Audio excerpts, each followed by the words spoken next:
एक बार फिर जिक्र करना है। मैंने एक कार्यक्रम इस पर किया था बाबा रामदास जी के साथ, चौधरी साहब।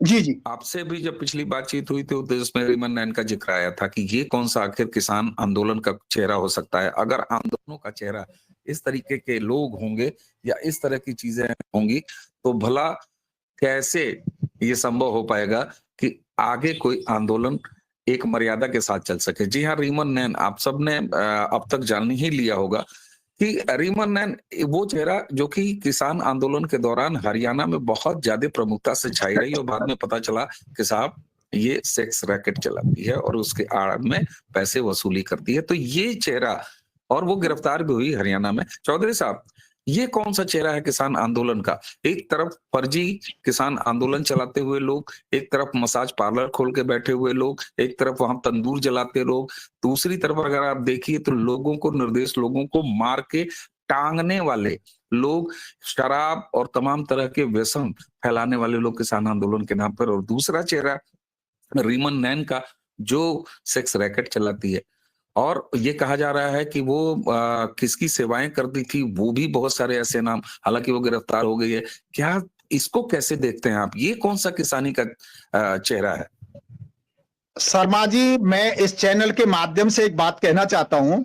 रीमन नैन जैसी जो कथित नेता हैं, जो किसान नेता बन के आती है, ये किसानों के लिए नहीं आती, किसानों के आंदोलन के लिए नहीं आती।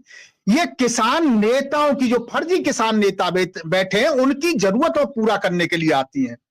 ये ऐसी औरतें हैं, ऐसी लड़कियां हैं जो चंद दिनों में ख्याति प्राप्त करना चाहती है, पैसा प्राप्त करना चाहती है। इनको कुछ भी करना पड़ जाए। ये इस तरीके से जो आंदोलन बदनाम हुआ, अब ये जो जब जेल गई, जेल जाने से पहले ये बहुत बड़ी किसान नेत्री के तौर पर, बहुत बड़ी आंदोलनकारी के तौर पर यही हमारे फर्जी किसान नेता इसको प्रमोट कर रहे थे। इसको बड़ी नेता मान के हर जगह इसका चेहरा दिखाया जाता था, लेकिन वो किसानों के आंदोलन का कोई काम नहीं कर रही थी। वो केवल इन फर्जी कथित नेताओं का काम कर रही थी।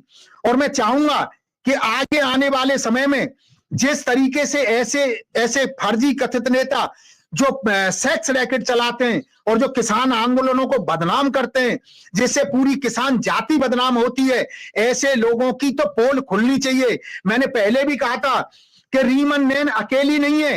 ये जो कुछ भी सेक्स रैकेट चल रहा था, अकेली के जेल जाने से इन पर कुछ नहीं होने वाला। इसकी सीबीआई जांच होनी चाहिए। जो जो इसमें लिप्त थे वो सारे जेल जाने चाहिए।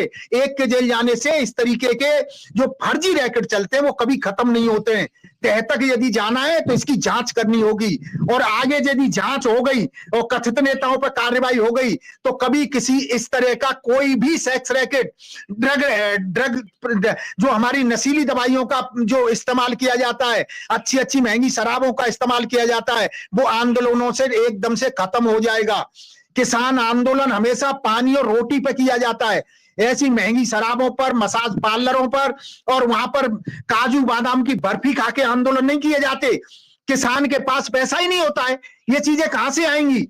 ये जो फर्जी कथित किसान नेता जब तक जेल नहीं जाएंगे, इन पर कार्रवाई नहीं होगी। मैं उन अधिकारियों से पूछता हूं जिन्होंने रीमन नैन पर कार्रवाई की, उससे क्या पूछताछ नहीं की? ये सेक्स रैकेट क्या वो अपने आप में स्वयं लड़कियां चला रही थी? किसके साथ ये सब चल रहा था, किसकी साजिश थी, वो सब देश के सामने आना चाहिए। मैं पुनः अपने अधिकारियों से कहता हूं कि कहीं ऐसा लोग आपके इन तरह के जो कार्य आप कर रहे हैं, कहीं आपके खिलाफ आंदोलन शुरू हो जाए, क्योंकि आप एक को पकड़ के जेल में डाल के इतनी नहीं कर सकते। इसकी तह तक जाना होगा। यदि आप इस तरीके का नहीं करेंगे तो अगले आंदोलन सरकार के खिलाफ नहीं, ऐसे अधिकारियों के खिलाफ जो असली किसान है वो करेंगे। बिल्कुल, और ये बात समझ में आती है कि किसान आंदोलन या आंदोलन के नाम पर इस तरह का चेहरा। और सबसे बड़ी बात यह है कि आपने एक बड़ा वैलिड सवाल उठाया सर, कि भाई ये अकेली लड़कियां थोड़ी ना, यही एक लड़की थोड़ी ना चलाती थी सेक्स रैकेट। अगर ये चलाती थी तो ये फिर उस सेक्स रैकेट की सेवाएं किसको देती थी? सीधी सी बात है। और किसान आंदोलन का चेहरा आपने ऐसे लोगों को बना रखा है, आप सोचिए, एक कई ऐसे नमूने हैं। लेकिन किसानी इसमें कहीं नहीं है।